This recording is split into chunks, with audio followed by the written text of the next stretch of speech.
وسلموا تسلیما اللہم صلی علی سیدنا و مولانا محمد وعلی آل سیدنا و مولانا محمد مبارک وسلم علیہ الصلاة والسلام علیک یا سیدی یا رسول اللہ وعلی آلک و ازواجک و اصحابک یا سیدی یا حبیب اللہ الصلاة والسلام علیک یا سیدی یا عالم ما کان و ما یکون وعلی آلک و اصحابک یا سیدی یا نور الافئدۃ والعیون۔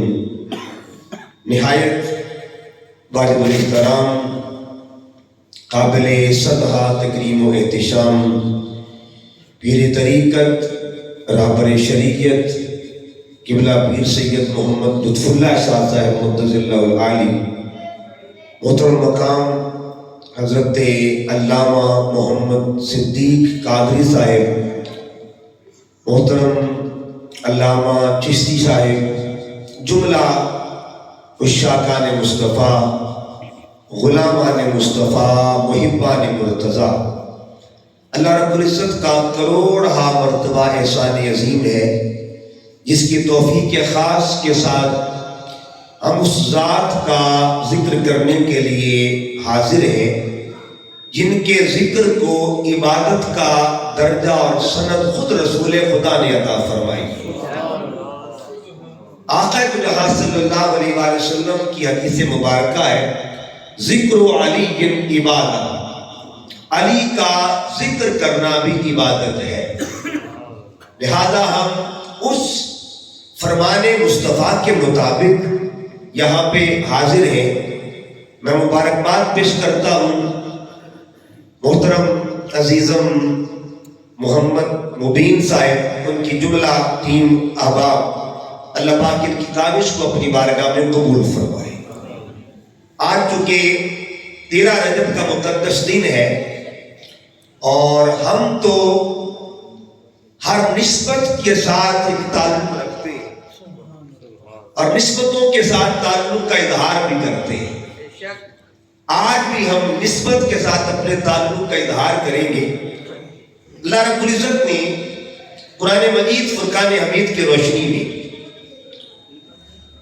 سورہ آل عمران، یہ سورت ایک خاندان کے نام پہ سورت بنی اور وہ خاندان جسے خاندان مریم کہا جاتا ہے، خاندان ایک ولیہ کا تھا۔ اللہ نے قیامت تک اس کا ذکر جاری رکھا ہوا ہے۔ پھر اس ولیہ کے بطن میں ایک نبی آیا اور اللہ تعالیٰ نے ان نسبتوں کی وجہ سے قیامت تک اس خاندان کا نام زندہ رکھا ہوا ہے۔ نہ صرف زندہ رکھا بلکہ اپنے کلام میں اس خاندان کے نام کو مذکور و محفوظ فرما دیا تاکہ قیامت تک کے لیے لوگ قرآن پڑھتے رہیں اور آل عمران کا ذکر ہوتا رہے۔ لیکن کمال بات یہ ہے کہ ایک خاندان وہ ہے جس کا ذکر رب نے قرآن میں کیا اور ایک خاندان ایسا بھی ہے جس کا ذکر رب قرآن میں بھی کرتا ہے اور نماز میں بھی فرماتا ہے۔ 5 نمازیں ایسی ہیں جب تک ہم اس خاندان کا ذکر نہ کریں گے نمازیں مکمل نہیں ہوتی، بلکہ 2 خاندان ہیں۔ ایک خاندان کا تعلق اصل کے ساتھ ہے، ایک کا تعلق نسل کے ساتھ ہے۔ اب 5 نمازوں میں کیا پڑھتے ہیں؟ اللہم صلی علی محمد وعلی آل محمد۔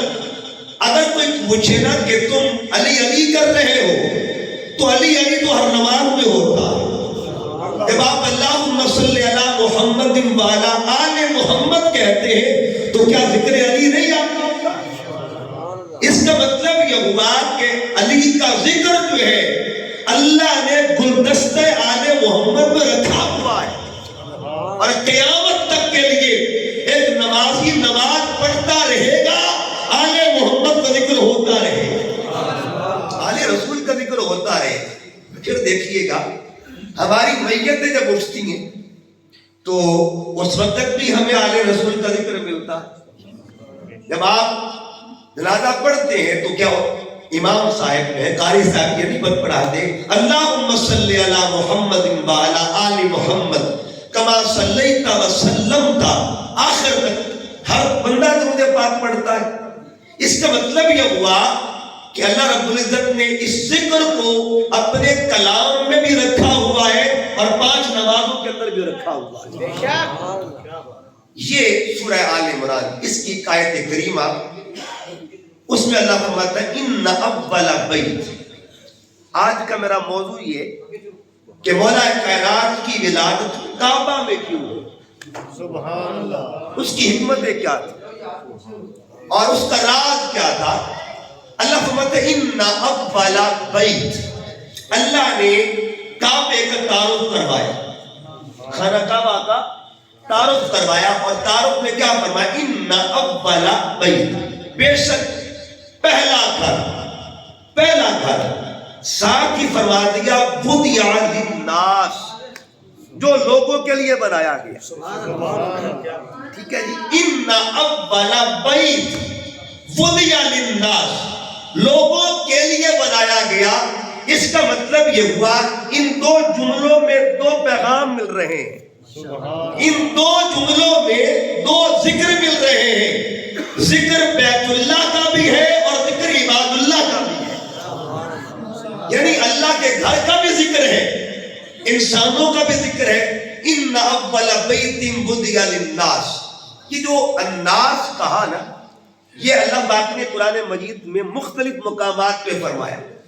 اب دیکھیے ایک اور مقام, جب اللہ رب العزت نے اپنا گھر بنوا لیا, گھر خدا کا ہے بنا بندے رہے, خدا کا گھر بندوں نے بنایا اور ان بندوں کا نام بھی قرآن میں آ گیا کہ جنہوں نے اللہ کا گھر تعمیر کیا, اللہ کا گھر بنایا, ان کا نام بھی قرآن میں آتا ہے کہ بیت اللہ ہے بنا عباد اللہ رہے. اللہ کے بندوں نے اللہ کا گھر بنایا. کیوں بنایا؟ تاکہ قیامت تک کے لیے پیغام ملتا رہے کہ جب تک کعبے کا ذکر ہوتا رہے گا نا, بنانے والوں کا ذکر بھی ہوتا رہے گا. اور ذکر ہوتا ہے جب بھی بندے وہاں جا کے پھر وہاں بنانے والوں کا ذکر نہیں کیا, ان کی نشانیاں وہاں رکھی ہوئی. قرآن پاک کو پڑھیے گا, پہلا پارہ ہے اللہ پاک جہاں اپنے گھر کا ذکر کرتا ہے وَيَتَّوَّفُوا بِالْبَيْتِ الْعَتِيقِ, حکم دیا میرے گھر کا طواف کرو, اللہ کے گھر کا طواف کرو. اگلا حکم ایک اور مل گیا, ایک بندے نے طواف کیا, طواف کرنے کے بعد جب بندہ فارغ ہوا ادھر سے پھر آواز آئی وَاتَّخِذُوا مِن مَقَامِ إِبْرَاهِيمَ مُصَلًّى, میرے گھر کا طواف کرنے والوں ایک پتھر بھی پڑا ہوا ہے, اس پر میرے بندے کے پیر لگے ہوئے ہیں, اس کو جائے نماز بنا لو. کتنے ذکر ہو گئے جی؟ 2. ایک ذکر خدا, ایک ذکر نبی. کعبہ قیامت تک کے لیے پیغام دے رہا ہے کہ میرے اندر آنے والوں 2 کام کرنے ہیں, یاد خدا کی بھی منانی ہے اور یاد بندگان خدا کی بھی منانی ہے. اس کو بھی یاد کرنا ہے, اس کے بندوں کو بھی یاد کرنا ہے. چلو یہ تو 2 یاد تھی, یاد الہی اور یاد نبی. ہمیں کوئی پوچھے تم تو ولی کی یاد منا رہے ہو, کیا یہ بھی ارد گرد کا کوئی حصہ ہے کہ ولیوں کو یاد کرنا؟ آؤ دیکھتے ہیں قرآن پاک میں. آپ نے کعبے کا طواف کر لیا, اللہ سب کو نصیب فرمائے. اس کے بعد آپ نے مقام ابراہیم پہ نفل بھی پڑھ لیے.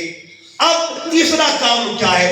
ان الصفا والمروہ من شعائر اللہ, ایک نسبت کا تعلق اللہ کی ذات کے ساتھ, ایک کا تعلق نبی کی ذات کے ساتھ, یہ تیسری یاد کا تعلق کس کے ساتھ ہے؟ وہ تو غیر نبی ہے, وہ ولیہ ہے. تو گویا یہ 3 کام ہر حاجی کرتا ہے, طواف بھی کرتا ہے, نفل بھی پڑھتا ہے اور سعی بھی کرتا ہے. اللہ 3 کام کروا کے پیغام کیا دلوا رہا ہے؟ قرآن کی روشنی میں میرے گھر کے اندر آنے والوں ذکر میرا بھی ہوتا رہے گا, ذکر نبی کا بھی ہوتا رہے گا, ذکر ولی کا بھی ہوتا رہے گا. اللہ سمجھتے ان اول بیت بدع للناس. الناس پہ ایک بات کرتا ہوں. جب گھر تعمیر ہو گیا, قرآن مجید کا پارہ نمبر 17 سورہ انبیاء, اللہ نے فرمایا وَأَذِّن فِي النَّاسِ بِالْحَجِّ, اے میرے گھر کو بنانے والے اب ذرا اعلان بھی کر دے. وَأَذِّن فِي النَّاسِ بِالْحَجِّ، میرے خلیل اعلان کر دے لوگوں کو حج کے لیے دعوت دو، بلاؤ. ربا سونیا اس ہند میں میرے علاوہ اور میرے پتر کے علاوہ تیسرا بندہ کوئی نہیں، کس کو آواز دوں، کہاں تک آواز جائے گی، میری صدا کون سنے گا؟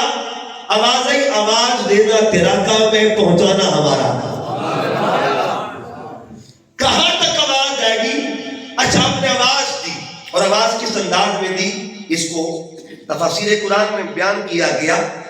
امام بیضاوی نے بھی اس کو نقل بیان کیا کہ آپ نے خطاب کیا اور خطاب کے ساتھ اعلان کیا یا ایھا الناس، اے لوگوں. الناس پہ غور کرنا. ادھر فرمایا ان اول بیت بدی للناس، ادھر فرمایا وَأَذِّن فِي النَّاسِ بِالْحَجِّ، اور ادھر جب آواز دی یا ایھا الناس کتب علیکم الحج، اے لوگوں تم پہ حج فرض کر دیا گیا ہے. تفسیر قرآن میں آتا ہے، امام حاکم نے اس حدیث کو نقل کیا ہے مستدرک کے اندر کہ جتنی روحیں موجود تھی تمام روحوں نے اس آواز کو سنا، اس صدا کو سنا، اور جن کے مقدر میں حج لکھا ہوا تھا انہوں نے سنا بھی تھا، سن کے جواب بھی دیا تھا. اب یہاں ایک مسئلہ اور بھی حل ہوگا. دور سے آواز دینا، اگر اس میں کوئی عیب والی بات ہوتی تو کبھی پیغمبر دور سے نہ پکارتا. آگے روحوں نے پھر سنا بھی، روحوں نے سن کر جواب بھی دیا. دور سے سننا بھی ثابت ہو گیا اور سن کر جواب دینا بھی ثابت ہو گیا. یہ شان خدمت گاروں کی تو سردار کا عالم کیا ہو. بات دور نہ نکل جائے. اذن فی الناس بالحج، اللہ تعالیٰ نے اپنے گھر کے ساتھ اپنے بندوں کو جوڑ کر رکھا ہوا ہے. آؤ ذرا بندوں کا ذکر کرتے ہیں. سب سے پہلے اللہ کے گھر کی تعمیر کا ذکر، پھر اللہ کے گھر کی تطہیر کا ذکر بھی. اللہ تعمیر کے لیے بھی بندوں کا انتخاب کرتا ہے اور تطہیر کے لیے بھی بندوں کا انتخاب کرتا ہے. پڑھیے قرآن پاک. اللہ فرماتا ہے وَإِذْ يَرْفَعُ إِبْرَاهِيمُ الْقَوَاعِدَ مِنَ الْبَيْتِ وَإِسْمَاعِيلُ. یاد کرو اس لمحے کو جب میرے دو بندے میرے گھر کی دیواریں کھڑی کر رہے تھے.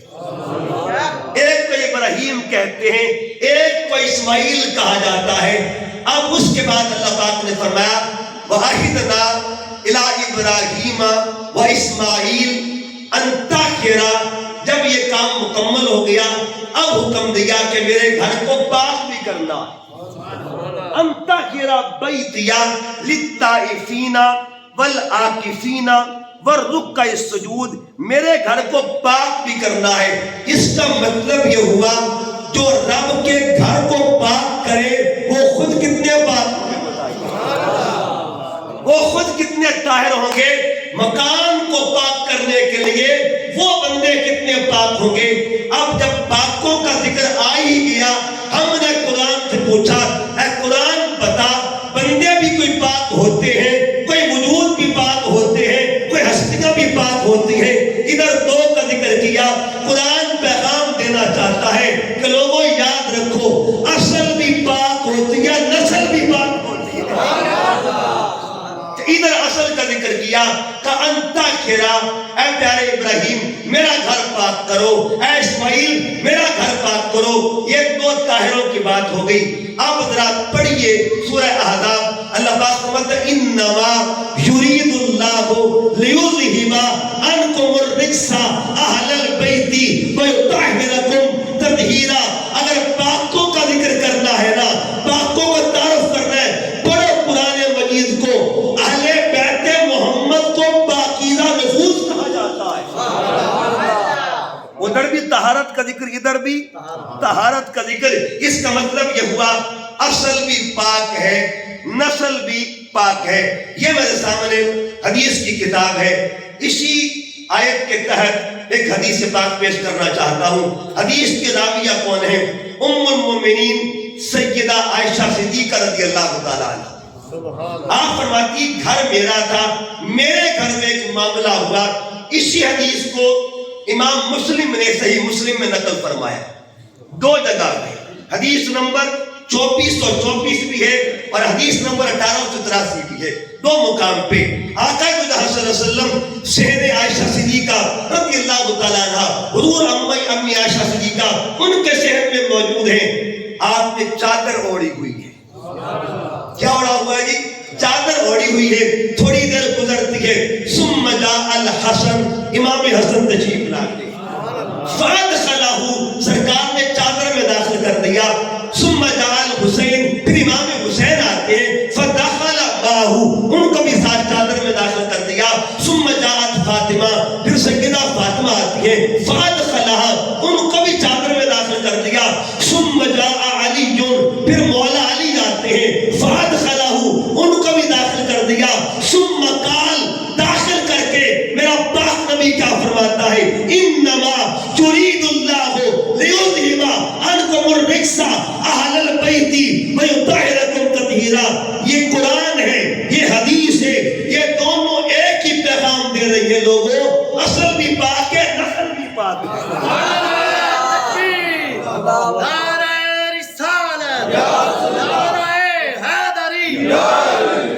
اچھا اصل بھی پاک ہے اور نسل بھی پاک ہے. جب یہ بات ذہن میں آ گئی اصل بھی پاک ہے نسل بھی پاک ہے تو پھر ایک ذہن میں اور بھی بات کر لیں. یہ جو اصل ہے نا اس کا تعلق بھی کعبے کے ساتھ ہے اور نسل کا تعلق بھی کعبے کے ساتھ. ٹھیک ہے جی، اصل بھی کعبے والی ہے نسل بھی کعبے والی ہے. جب کعبے کو پاک کرنے کی باری گئی تو ڈیوٹیاں اصل بھی نبھاتی ہے، ڈیوٹیاں نسل بھی نبھاتی ہے. اصل نے کب نبھائی؟ جب کعبہ تعمیر کر لیا، اللہ نے حکم دیا میرا گھر تعمیر تو کر دیا ہے، تعمیر ہو گئی ہے، تطہیر رہتی ہے. تعمیر ہو چکی ہے، تطہیر رہتی ہے. دو لوگوں نے مل کے کعبے کو پاک کیا. جب پاک کر لیا وقت گزرتا رہا وقت گزرتا رہا پھر عہد محمدی آتا ہے، پھر میرے مصطفیٰ کا دور آتا ہے. پھر کیا ہوا؟ فتح مکہ ہوتا ہے. جب مکہ فتح ہوا میرے پاک نبی نے آواز دی این علی، علی کدھر ہے؟ علی کہاں پہ ہے؟ حضور حاضر ہوں. آقا فرماتے میرے کندھے پہ سوار ہو جا، میرے کندھے پہ سوار ہو جا. اندر بت رکھے ہوئے ہیں، کعبے کو پاک کرنا ہے، کعبے کو پاک کرنا ہے. اب نتیجہ کیا نکلا؟ ادھر بھی دو تھے، ادھر بھی دو ہیں، ادھر بھی دو تھے، ادھر بھی دو ہیں. جنہوں نے اصل میں پاک کیا ان کو ابراہیم و اسماعیل کہتے ہیں اور جنہوں نے نسل میں پاک کیا انہیں محمد علی کہا جاتا ہے. اچھا یہ کتنا گہرا ربط تھا، کتنا گہرا تعلق ہے اصل اور نسل. اچھا کوئی مجھ سے پوچھے نا کہ سرکار کا مولا علی سے رشتہ کیا ہے، ایک لائن یاد کرنا، ایک لائن جنہ دی اصل بھی ایک کے تو نسل بھی ایک. اوپر دیکھیں گے یہ حدیث بات میرے سامنے ہے کتاب. آقا علیہ السلام فرماتے انا وعلی من شجرۃ واحدہ. حضور فرماتے میرا اور علی کا شجرہ ایک ہے، میرا اور علی کا شجرہ ایک ہے. اس کو امام حسنی نے نقل کیا، امام طبرانی نے نقل کیا، بڑے بڑے محدثین بیان کرتے. آقا فرماتے میرا اور علی کا شجرہ ایک ہے. ایک حدیث اور بھی ہے انا و علی من نور واحد، میرا اور علی کا نور بھی ایک ہے، نور بھی ایک ہے. اس کا مطلب یہ ہوا جن پشتوں سے نور محمدی گزرتا رہا تھا انہیں پشتوں سے نور علی بھی گزرتا رہا تھا. جن پشتوں میں نور مصطفیٰ گزرتا رہا تھا انہیں پشتوں سے نور مرتضیٰ گزرتا رہا. جن پشتوں سے نور نبوت گزرتا رہا انہیں پشتوں سے نور ولایت بھی گزرتا رہا. نور نبوت کو نور مصطفیٰ کہتے ہیں اور نور ولایت کو نور مرتضیٰ کہا جاتا ہے. اوپر ایک ہے. اچھا کوئی آپ سے پوچھے کہ حضور کے دادا جان کا نام کیا ہے؟ سمپل سی بات ہے، ایک جواب حضرت عبد المطلب. مولا علی کے دادا جان کا نام کیا ہے؟ وہی جواب ملے جو دادا نبی کا وہی دادا. اچھا اگلی بات اس سے بھی کمال کی ہے. حضرت عبد المطلب کی بعض مورخین اور بعض جو سیرت نگار ہیں انہوں نے لکھا آپ کی 6 شادیاں ہوئی، بعض نے 8 تک کی بات کی ہے، لیکن ایک بات عرض کروں، آپ کی شادی ہوئی، آپ کے بیٹے ہوئے، کچھ بیٹے کسی بیوی سے، کچھ کسی بیوی سے، کچھ کسی بیوی سے، لیکن کمال بتا دوں، آپ کی شادی ہوئی، جب شادی ہوئی ایک بیوی سے 3 بیٹے پیدا ہوئے، ایک بیٹے کو عبداللہ کہتے ہیں، ایک بیٹے کو ابو طالب کہتے ہیں، ایک بیٹے کو زبیر کہا جاتا ہے۔ نتیجہ کیا نکلا ہے کہ ماں بھی ایک ہے، بابا بھی ایک ہے۔ اتنا قرب ہے نبوت اور ولایت کا، اتنا قرب ہے نبی اور علی کا، اوپر دیکھیں تب بھی ایک ہیں، نیچے دیکھیں تب بھی ایک ہیں۔ اور اس پہ ایک مثال دیتا ہوں، علماء بیٹھے ہیں، دیکھیے اس پہ ہر ایک اپنا اپنا مزاج، کیونکہ میں سید ہوں، میرا اپنا مزاج ہے، اور مزاج کیا ہے کہ یہ کسی کو فورس بھی نہیں کرنا، ٹھیک ہے نا؟ ایک ہوتا ہے عقیدہ، ایک ہوتی ہے عقیدت۔ یہ عقیدت کا معاملہ ہے۔ عقیدت کا معاملہ یہ، شیخ محقق شیخ عبد المقدس دہلوی رحمۃ اللہ علیہ، آپ نے اپنی کتاب مدارج النبوت کے اندر سرکار کی شادی کا ذکر کیا، پہلی شادی کا ذکر کیا، نکاح اول کا ذکر کیا۔ دلہا کو ذات مصطفیٰ کہتے ہیں، دلہن کو خدیجۃ الکبریٰ کہا جاتا ہے۔ جب نکاح کا معاملہ ہوا نا، اب نکاح پڑھانے کے لیے، نکاح بھی کوئی عام نکاح نہیں ہے، نبیوں کے سردار کا نکاح ہے۔ نکاح پڑھانے کے لیے جو ہستی سامنے آ رہی ہے نا، اس ہستی کو علی کا بابا کہا جاتا ہے۔ اب نکاح کا جو متن میں ٹیکسٹ بتانے لگو، نکاح پڑھایا کیسے، اس کتاب کے اندر سیم ٹو سیم یہی ورڈز ہیں۔ نکاح خان کا نام ابو طالب ہے، نکاح مصطفیٰ کریم کا ہے۔ اور یاد رکھیے اعلیٰ ہستیاں وہ ہوتی ہیں جن کے لیے بچپن سے معیار اعلیٰ ہوا کرتے ہیں۔ حضرت ابوبکر صدیق رضی اللہ تعالیٰ اعلیٰ ہستی کا نام ہے۔ آپ نے کلمہ پڑھا 38 سال کی عمر میں، لیکن یہ بات حق ہے، کلمہ 38 سال کی عمر میں پڑھا ہے۔ بچپن میں سے بھی، بچپن میں بھی جن کا عقیدہ توحید کا مال تھا، انہیں صدیق اکبر کہا جاتا ہے۔ اعلیٰ لوگوں کا معیار بھی، اگر معیار صدیقی کا یہ مقام ہے تو معیار محمدی کا مقام کیا ہوگا؟ نکاح مصطفیٰ کا ہو اور معیار کتنا کامل ہوگا، نکاح رسول خدا کا ہو معیار کتنا کامل ہوگا، نکاح نبیوں کے سردار کا ہو تو معیار کتنا کامل ہوگا۔ نکاح شروع کیا، اب نکاح کا پہلا حصہ سنیے گا، نکاح کے الفاظ، خطبے کے الفاظ، الحمدللہ الذی، کیا پڑھا جی؟ الحمدللہ۔ یہ کون پڑھ رہا ہے حضرت جناب ابو طالب پر؟ الحمدللہ الذی جعلنا من ذریۃ ابراہیم۔ تمام تعریفیں اس اللہ کے لیے ہے جس نے ہمیں ذریت ابراہیم میں پیدا کیا ہے۔ اس کا مطلب یہ ہوا اصل بھی ایک ہے، نسل بھی ایک ہے۔ اوپر ذکر کیا۔ اچھا، کعبے کے ساتھ جو ربط ہے، تعلق ہے مولا کائنات کا، اس کی ایک تاریخ ہے، ایک اس کی ہسٹری ہے، اس کا بیک گراؤنڈ ہے، پس منظر ہے۔ اب آپ فرماتے ہیں کہ جعلنا من ذریۃ ابراہیم، تمام تعریفیں۔ اچھا، ابھی قرآن نازل نہیں ہوا ہے کیونکہ سرکار کی عمر 25 سال تھی، لیکن الحمدللہ اس سے بھی پہلے پڑھا گیا تھا۔ الحمدللہ پڑھیے 13واں پارہ۔ یہ کہاں سے الحمدللہ کا؟ دیکھیے 13ویں پارے میں حضرت ابراہیم علیہ السلام کا ذکر ہے۔ اللہ نے آپ کو 2 لال بخشے، ایک کو اسماعیل کہتے ہیں، ایک کو اسحاق کہا جاتا ہے۔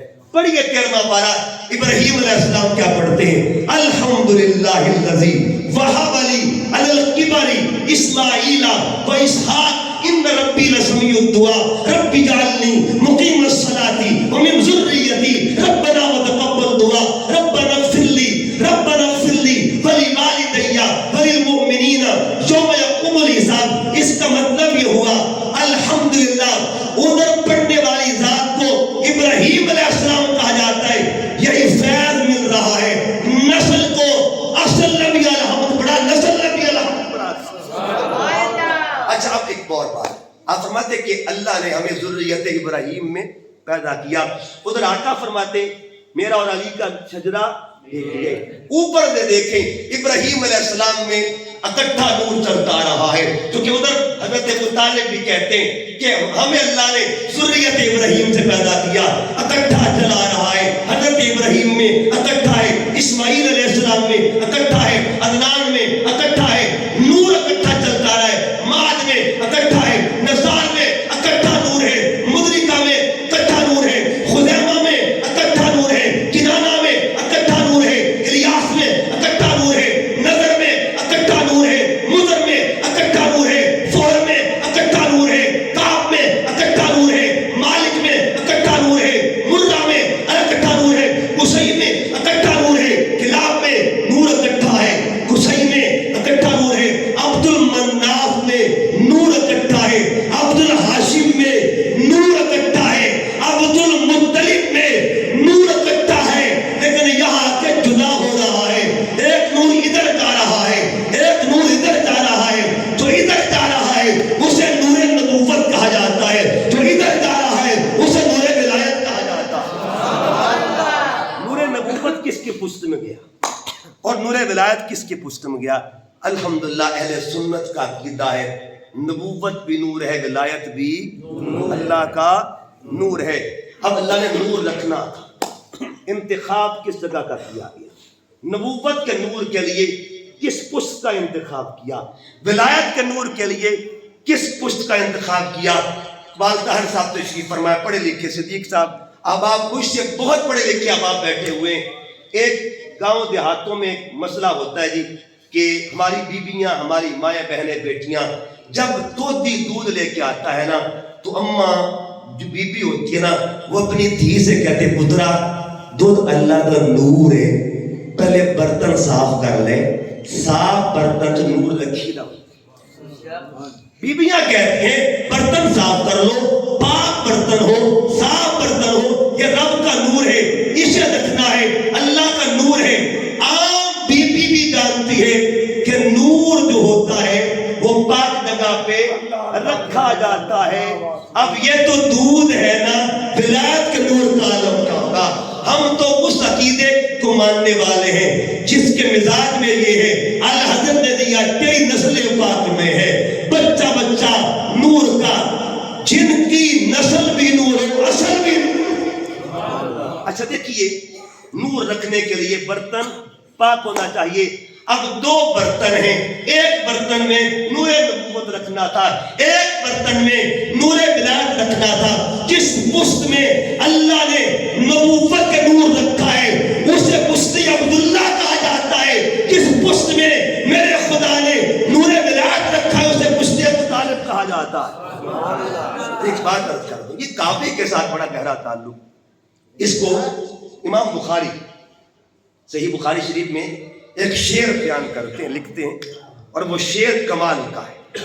اس شعر کا پس منظر یہ ہے, نعتیں ہم بھی پڑھتے ہیں, ابھی نعت فضل شاہ صاحب نے بھی پڑھی ہے, نعت خان آپ میں سے بھی ہوں گے, ایک نعت مولا علی کے بابا نے بھی پڑھی ہوئی, اور وہ نعت بخاری کے اندر موجود ہے, بخاری شریف کے اندر موجود ہے.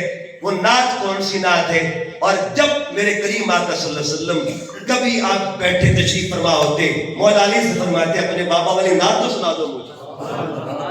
اس پہ محدثین نے کلام کیا ہے. بہرحال آپ نے حضور علیہ السلام کی عمر مبارک 12 یا 13 سال تھی, مکہ کے لوگ آگے عرض کیا جناب ابو طالب کو, حضور مکے میں قحط پڑ گیا ہے, کچھ کیجئے, حل کیجئے. آپ جاتے ہیں اور جا کے تنہا نہیں گئے, سرکار کو بھی ساتھ لے گئے, سرکار کو بھی ساتھ لے گئے. اور جب سرکار کو ساتھ لے گئے آپ نے سرکار کی پشت کعبے کے ساتھ لگا دی. گھر خدا کا ہے, مانگنے والا ابو طالب ہے, وسیلہ مصطفیٰ کا ہے. اور وہ شعر کا تم اب یدو یستسقى الغمام بوجهه سمال الیتامی عصمت للارامل. اس کا معنی کیا ہے؟ ربا سونیا ایک گورے چٹے مکھڑے میں ملا کے آگے, واپ ید سفید چہرے والا. اس چہرے کا کمال یہ ہے اگر یہ دیکھ لیا جائے نا تو بادل خود برسنا شروع کر دیتے ہیں. سمال الیتامی عصمت للارامل, یہ وہ ہستی ہے. ابھی دیکھیے بچپن کا عالم ہے مگر اتنا شعور کتنا بلند ہے. جناب ابو طالب کی فکر کتنی بلند ہے کہ عصمت للارامل، یہ وہ ذات ہے جو یتیموں کی پناہ گاہ ہے، یتیموں کی پناہ گاہ ہے اور بیواؤں کا محافظ ہے۔ مطلب کیا ہوا؟ میرے پاک محبوب صلی اللہ علیہ وسلم کا پیارا چچا نبی کی نعت پیش کر رہا ہے، قیامت تک کے لیے دنیا بخاری پڑھتی رہے گی، سناخان محمد کا وہ مقام جو ہے بیان کرتی رہے گی۔ حضور علیہ السلام کے چچا جان نے نعت پڑھی، یہ تسلسل تھا۔ پھر دیکھیے گا قرآن پاک، ان اول بیت بدی للناس، اللہ لوگوں کے لیے گھر بنایا اللہ نے۔ اچھا اب ایک مقام پہ فرمایا وَأَعِدْنَا إِلَىٰ إِبْرَاهِيمَ وَإِسْمَاعِيلَ أَن طَاهِرَ۔ پھر ایک چیز اور بھی میں عرض کر رہا تھا کہ نور اکٹھا رہا تھا، یہاں سے آگے جدا ہو گیا، پھر آگے جا کے پھر یوں مل جاتا ہے۔ یہ مقام کون سا تھا جہاں پھر نور مل گیا؟ پیچھے کیا تھا؟ پیچھے یہ تھا کہ پیچھے جو دادا مصطفیٰ کا وہی دادا مرتضیٰ کا۔ آگے کیا ہوا؟ جب نور تقسیم ہوا، اب تقسیم جو زیادہ دیر تک جدا نہ رہا، وہ نور نبوت ولایت پھر جا کے اکٹھا ہوا، جہاں پہ اکٹھا ہوا اس مقام کو حسنین کریمین کہا جاتا۔ پڑھیے قرآن پاک، آیت مباہلہ کو پڑھیے گا، جب اللہ فرماتا ہے فَقُلْ تَعَالَوْا نَدْعُ أَبْنَاءَنَا وَأَبْنَاءَكُمْ، حبیب ان کو بتا دیجئے میدان میں تم بھی اپنے بیٹوں کو لے کے آؤ، میں بھی اپنے بیٹوں کو لے کے آتا ہوں۔ اب قرآن کی آیت کی تفسیر پڑھ کے دیکھیے، حدیث موجود ہے، میرے آقا صلی اللہ علیہ وسلم اپنے بیٹوں کے طور پہ میدان میں کس کو لے کے آئے تھے؟ جب باری بیٹوں کی آئی، دائیں طرف امام حسن آ رہے تھے، بائیں طرف امام حسین آ رہے تھے۔ اصل بھی ایک ہے، نسل بھی ایک ہے، بات دور نہ نکل جائے۔ اللہ فرماتا ہے وَأَعِدْنَا إِلَىٰ إِبْرَاهِيمَ وَإِسْمَاعِيلَ أَن طَاهِرَ، میرے گھر کو پاک کرو، بیتیہ میرے گھر کو پاک کرو، لِلطَّائِفِينَ طواف کرنے والوں کے لیے، والعاکفین اور اعتکاف کرنے والوں کے لیے، والرکع السجود رکوع اور سجدہ کرنے والوں کے لیے۔ اور ایک بڑی خوبصورت بات کہا، طواف کرنے والوں کے لیے۔ وہ کون تھا جو طواف کر رہا تھا؟ پھر فرمایا والعاکفین اور ٹھہرنے والوں کے لیے۔ اندر قیام کس کا ہوا تھا؟ طواف کون کر رہا تھا؟ یہ قرآن وہ عظیم کتاب ہے، آپ اس سے سائنس نکال سکتے ہیں، آپ اس سے دنیا کا ہر مسئلہ ثابت کر سکتے ہیں۔ شیخ الاسلام ڈاکٹر طاہر القادری ایک دن بیٹھے تھے تو بات جو بہت بڑا سائنسدان گزرا ہے، ایمبریو کے پروفیسر تھا امریالو جی کا، اس کا نام تھا کیتھ مور، ڈاکٹر کیتھ مور، ایمبریو کا ماہر تھا۔ اس کا ایک سوال تھا کہ یہ جو قرآن ہے مسلمانوں کی جو کتاب ہے، کیا اس میں سائنس کا ذکر موجود ہے کہ نہیں ہے؟ اس کا ایک سوال تھا۔ تو شیخ الاسلام نے پوچھا کہ تم بتاؤ تمہارا سوال کیا ہے، تم جو سوال کرو گے ہر ایک کا جواب قرآن تمہیں دے گا۔ اس نے کہا جی پھر یہ بات ہے، کیونکہ میرا تعلق ایمبریو کے ساتھ ہے کہ بچہ جو ماں کے پیٹ میں ہوتا ہے وہ کیسے بڑھتا ہے۔ اس نے کہا میرا ایک سوال ہے، جب بچہ ماں کے پیٹ میں ہوتا ہے اس کی آنکھیں پہلے بنتی ہیں یا کان پہلے بنتے ہیں؟ خود وہ کرسچین تھا، خود وہ انگریز تھا، عیسائی تھا، مسیحی تھا۔ اس نے یہ سوال کیا کہ جب بچہ ماں کے پیٹ میں ہوتا ہے نا، اس وقت پہلے اس کے کان بنتے ہیں یا آنکھیں بنتی ہیں؟ تو شیخ الاسلام نے پوچھا پہلے تو بتا تمہاری سائنس کیا کہتی ہے؟ اس نے کہا سائنٹیفک پوائنٹ آف ویو سے اگر دیکھا جائے تو 90% جو ہے سائنسدان وہ یہ کہتے ہیں انسان کے پہلے کان بنتے ہیں پھر انسان کی آنکھ بنتی ہے۔ تو اتنی بات ہوئی نا، شیخ الاسلام نے قرآن پاک منگوا لیا اور قرآن مجید کی آیت پڑھی سورہ الدہر میں۔ اللہ فرماتے ہیں هل اتى على الانسان حين من الدهر لم يكن شيئا مذكورا انا خلقنا الانسان من نطفة امشاج نبتليه فجعلناه سميعا بصيرا۔ یہ ترتیب قرآنی ہے۔ جب ڈاکٹر کیتھ مور نے یہ بات پڑھی، اب جتنی بھی اس کی سائنس کی بکس ہیں، جو اسلامک لائبریری ہے اسلام آباد کے بیسمنٹ میں جو لائبریری ہے اس میں ٹرانسلیشن جو کتابیں ہیں اس کی ہو چکی ہے۔ اس نے اپنی ہر کتاب کے شروع میں یہ لکھا ہے کہ لوگوں کائنات میں اگر سب سے بڑا کوئی سائنسدان آیا ہے اسے ذات محمد مصطفیٰ کہا جاتا ہے۔ اللہ نے وہ علم دیا استاد کو، اس کا مطلب یہ ہوا یہ وہ کتاب ہے، اس کتاب میں ہر چیز موجود ہے۔ حضرت عبداللہ بن عباس فرمایا کرتے تھے اگر میرے اونٹ کی رسی بھی گم ہو جائے میں قرآن پڑھ کے ڈھونڈ لیا کرتا ہوں۔ یاد رکھا کریں ہمیں قرآن سے ہر چیز مل جاتی ہے۔ اگر سائنسدان کو قرآن سے سائنس مل سکتی ہے تو ہمیں قرآن سے علی کیوں نہیں مل سکتا بتائیے۔ اور یہ حدیث سے بات میرے سامنے کتاب پڑھی آقا فرماتے علی یوم مال قرآن والقرآن مع علی، قیامت تک کے لوگوں اگر قرآن کو سمجھ رہا ہے تو در علی پہ آنا پڑے گا، اگر علی کو سمجھ رہا ہے قرآن کا دامن تھامنا پڑے گا۔ لن یتفرقا، آقا فرماتے دونوں جدا نہیں ہوں گے حتی یریدا علی الحوض، قیامت کے دن ہوگا حوض کوثر کا منظر ہوگا، ایک طرف قرآن آ رہا ہوگا ایک طرف علی چل کے آ رہا ہوگا۔ تو ہم نے تو قرآن سے ڈھونڈنا ہے نا، ہمیں تو قرآن سے سب کچھ ملے گا۔ اور ذرا قرآن سے ڈھونڈتے ہیں۔ قرآن کہتا ہے انتا جرا بیتیا للطائفین والعاکفین، طائفین کا معنی طواف کرنے والے، عاکفین اعتکاف اسی سے نکلا ہے ٹھہرنے والے۔ اور ذرا اس بی بی کی بات نہ کریں۔ کیا بات، نعرہ تکبیر، نعرہ رسالت، نعرہ حیدر۔ اس بی بی کا تذکرہ نہ کریں جس نے پہلے طواف کیا تھا پھر اعتکاف کیا تھا، پہلے طواف کیا پھر اعتکاف کیا۔ طواف کر رہی ہے، طواف کر رہی ہے، وہ وقت آ جاتا ہے کہ جب خاص ٹائم عورتوں پہ آتا ہے، لیکن بات علی کی اماں جان کی تھی۔ اور یہ بات یاد رکھیں ایک انتظام خلق ہوتا ہے، ایک انتظام خالق ہوا کرتا ہے۔ اگر کوئی اور کعبے میں پیدا ہوا ہے تو وہ انتظام خلق کے تحت تھا۔ دروازہ کھولا گیا، اندر بی بی چلی گئی، ایک بچہ پیدا ہو گیا، ان کا ذکر حدیث میں آتا ہے۔ لیکن جب علی کی اماں کی باری آتی ہے اب انتظام خلق نہیں تھا، انتظام خالق تھا۔ سبحان اللہ۔ اس کی وجہ بتاتا ہوں، معاملہ مولا علی کا ہونا انتظام اللہ کرتا ہے۔ شادی علی کی ہو انتظام اللہ نے کیا، حدیث موجود ہے۔ ایک انتظام عرش پہ ہوا، ایک انتظام فرش پہ ہوا۔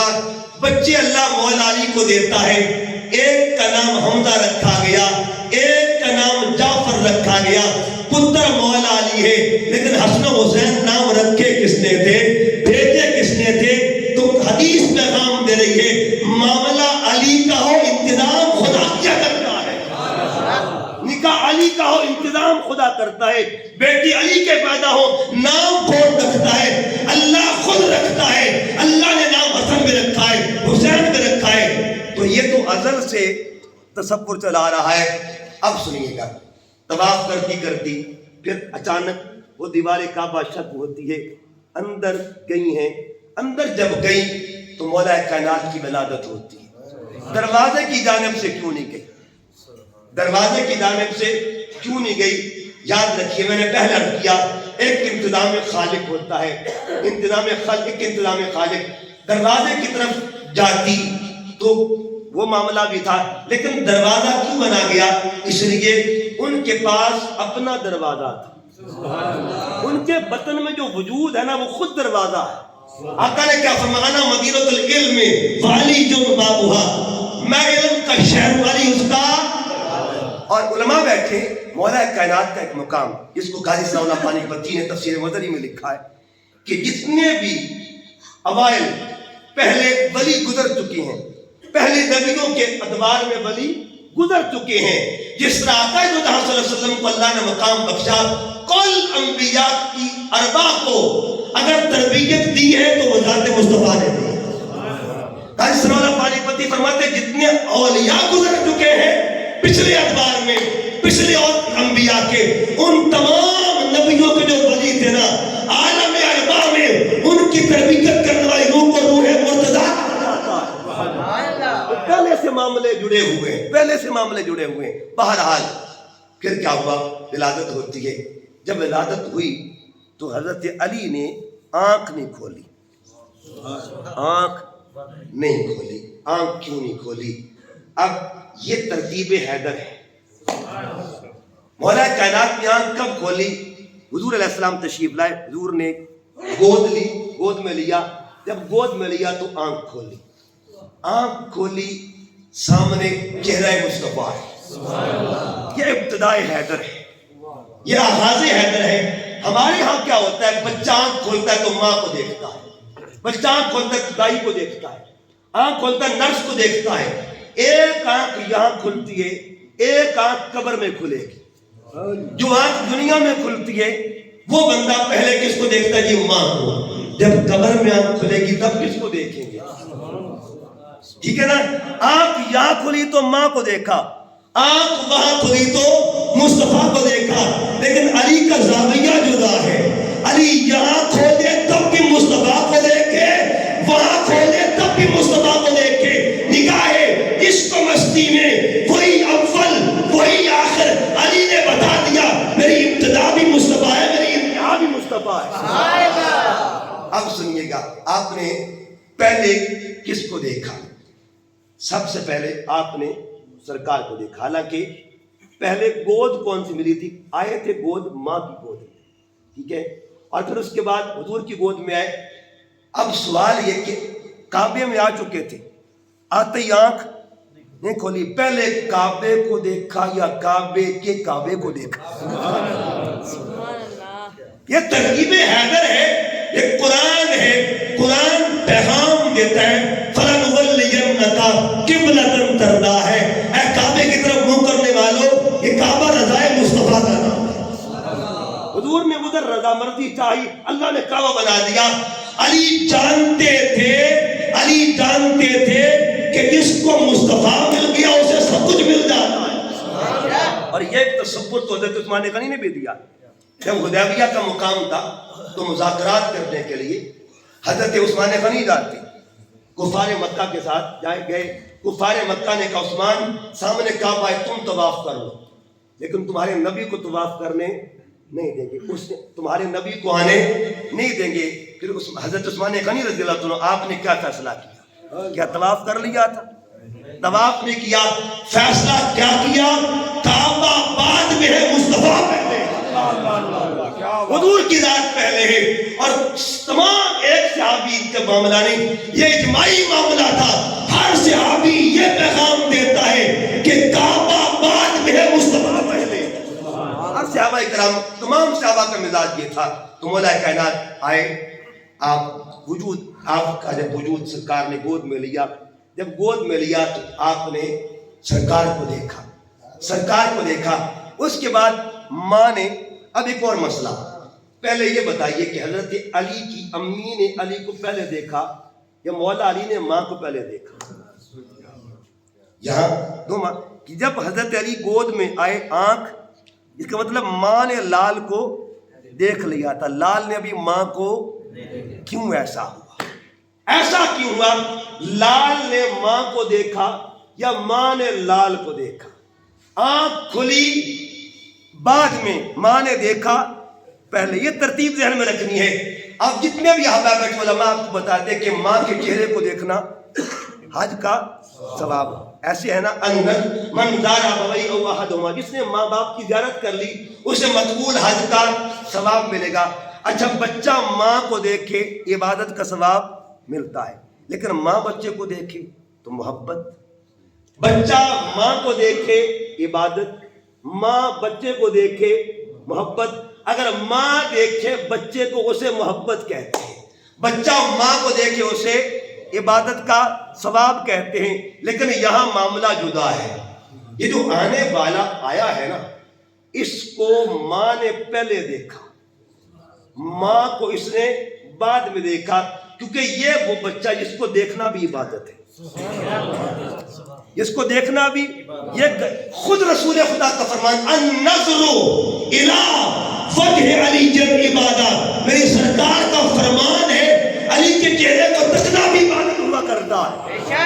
تو ایسی ماں بچے کو دیکھ کے تب بھی عبادت بنے، بچہ ماں کو دیکھ کے تب بھی عبادت بنے، دونوں زاویوں میں۔ اچھا، حضور علیہ السلام نے گود میں لیا، اب یہاں کعبے میں کیوں آئے اور گود میں کس کی آئے؟ یہ تین چیزیں، کعبہ، گود اور وجود۔